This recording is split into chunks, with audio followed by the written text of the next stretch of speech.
I know what you're thinking. After our last video, how in the world do I get the story straight? People are going to tell me different things, and these things happened in the past. I wasn't there. How do I know what actually happened? How am I going to figure out who's telling me the truth, or at least telling me a story that's as close to the truth as we can get? Well, let's go back and see if we can figure this out. Let's see if we can find some ways to sort through what people are telling us and break things down and try to get a clearer story and maybe even get the story completely straight. Let's go back to our idea of a house, and let's draw a house here. And this house represents the story that people are going to build. They're going to tell a story about a period of time in the past, and they want us to come and move into this house here at the top, and we're going to call this at the top, we're going to call this what we believe.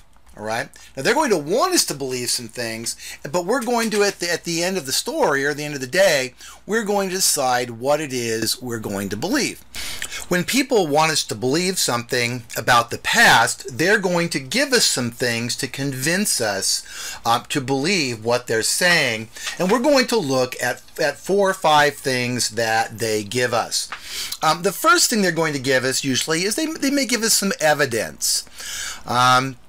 Now, evidence comes in a number of different kinds. What are some kinds of evidence? One of the things they may give us are documents.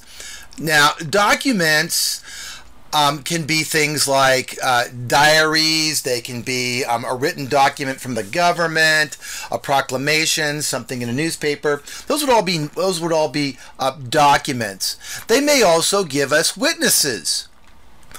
Sometimes we're studying an event that is close enough to the present that we may have people who are still alive that can be interviewed, or they may have a recording of people who were interviewed at some point. The other thing they may give us are objects. These are things that are brought back from the past. Might be a machine or something else that they're using to make their point. They may also give us statistics. And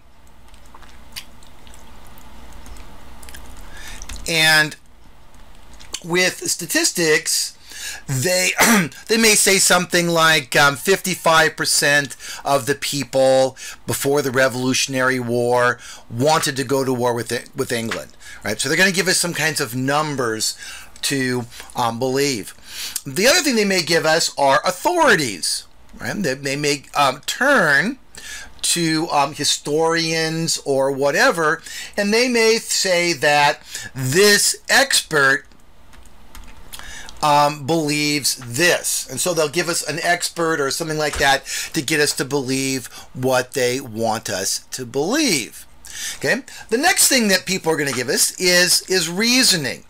Evidence does not stand by its own. We have to figure out what this evidence means. What do the numbers mean? What do the objects mean?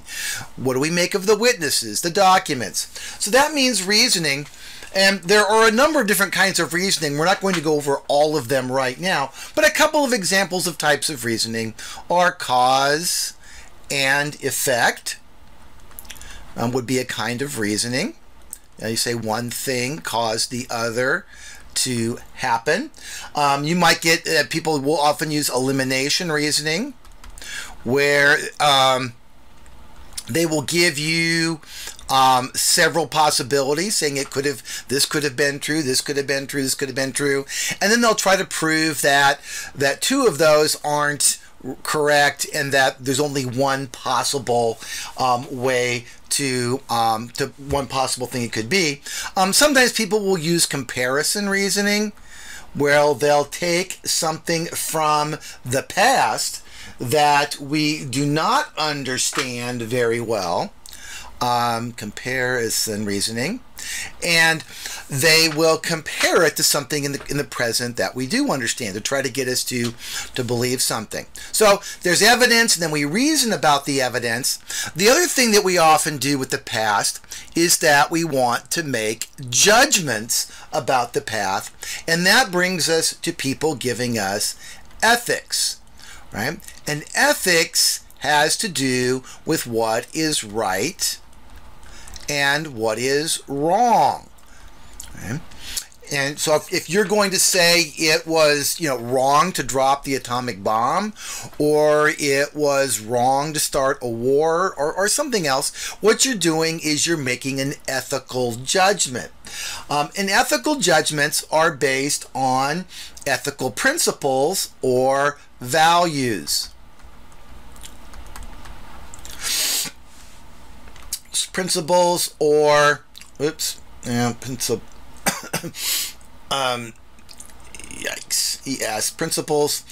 and values.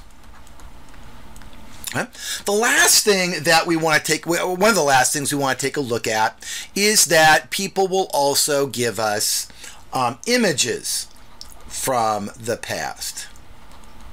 And images can be things like photographs. They might give us a photo from the past. They might have video footage from the past.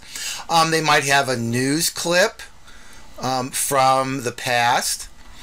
Or often, sometimes what we'll also see is that, especially now in the present, is people will make movies about the past. And these movies can either be movies for entertainment, or they can be documentaries. And so we need to be aware of that also. Now, these are things that people actually present to us, but some things they don't present to us, but are still important, are the next two things, and those are assumptions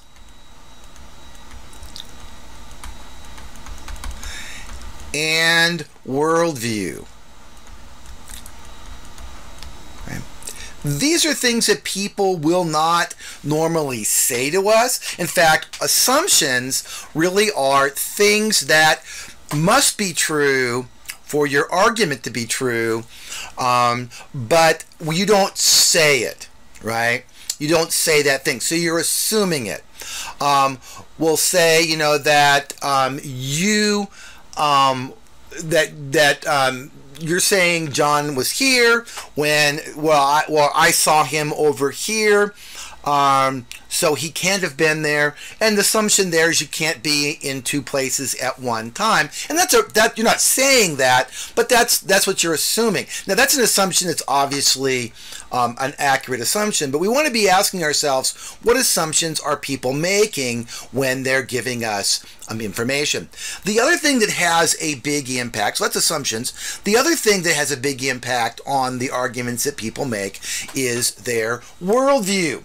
And worldview involves things like your religious beliefs, your philosophical beliefs. Your worldview is sort of the glasses through which you see the world. So a person's worldview can have a big impact on how they see evidence, what kind of reasoning they use, their ethics, and things of that nature. In the next video, we're going to begin to learn how to ask some tough questions about the evidence, reasoning, ethics that people bring to us. How do we begin to ask good investigative questions to find out and try to get the story straight?